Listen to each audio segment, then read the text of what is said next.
This is Charlie Parsons for Boxing Social in association with Empire Fight Store. Delighted to be joined here. I think first time we've done an interview together, maybe? I think we might have done one in LA. We did do one in LA. Lucas Ballinghall, how are you, mate? Very well, mate. I'm very good, very good. Look, Mikey out tonight. Been a bit of a difficult week for him. I was with him last night. Little bit of frustration. He wasn't going to be on the YouTube stream. Obviously, I understand his frustrations in that.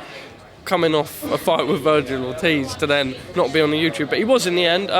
He wasn't over the moon with his performance, but I don't think there's anything wrong with it. He was in with a heavy opponent, 5 pounds bigger than him. How do you reflect on it? The thing is, they offered him an easier fight as a 6-rounder on this show early on in the card. They offered him an easier fight, and he said, "You know what? No, I want a hard fight." He's built his career on hard fights the whole way through, and he's coming off a loss, but a loss against one of the hopefully soon to be one of the pound for pound best eventually. And so he said, "No, I want a hard fight." He took a dangerous opponent with a lot of knockouts on his record in a 6-rounder early on in the card, which a lot of people wouldn't do. And he just proved that, like, he's cut from a different cloth, and he took that fight. And yeah, he won comfortably. Looked a bit sloppy in a couple of rounds, but he got the win nonetheless, and he won comfortably. So yeah. For him next, and you'll probably reiterate this, but never really been given the respect that he deserves in the UK.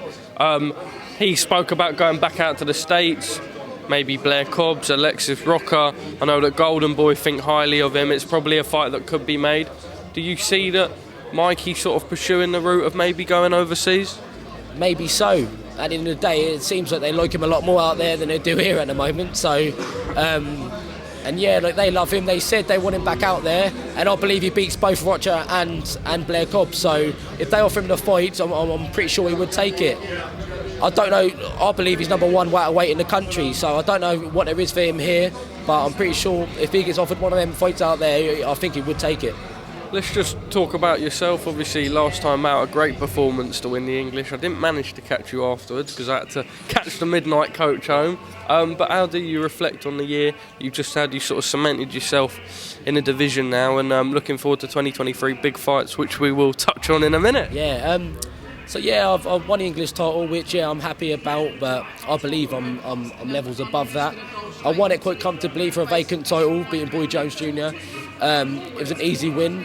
To be honest, I didn't get out of second gear, but I won it, and now I want to push on for bigger and better things. And my manager, my father, he's on the case now, and hopefully some big fights next year.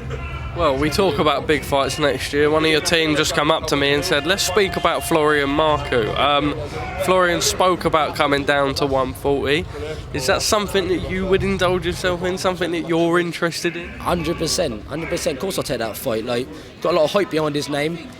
He's got the platform what I want, and I'm confident if that fight did happen, I would beat him. So yeah. You say he's got hype behind his name. Do you believe it is just hype and not necessarily the ability? Listen, he ain't a bad fighter. But I believe he lost that last fight he had out in Albania. I thought he lost it. He's been dropped a couple times. He's looked vulnerable a couple times. I don't think he's this top fighter what he's built to be. But nonetheless, I'd love to fight him, and I'd love to take what he has. How does a fight between yourself and Florian MARKU pay out? I win. I'm the better fighter. Either way, mate, to be honest with you, he's shown he ain't got the best chin. He's been hurt before, and I believe I could outbox him as well. Like, yeah, listen, he'd be coming down to 140, or I'd go out to 147. It doesn't bother me. I'd still be bigger than him in that ring, so don't bother me.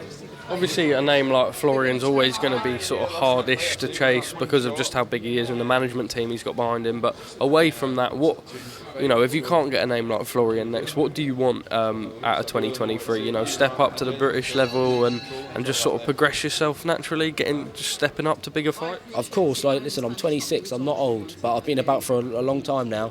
And all I want is bigger fights, whether that's a bigger title to what I have, or bigger platform, or good money. Like, I don't mind. I'll fight anyone. It doesn't bother me who it is, as long as they got something what will benefit my career. Then yeah, that's what I want.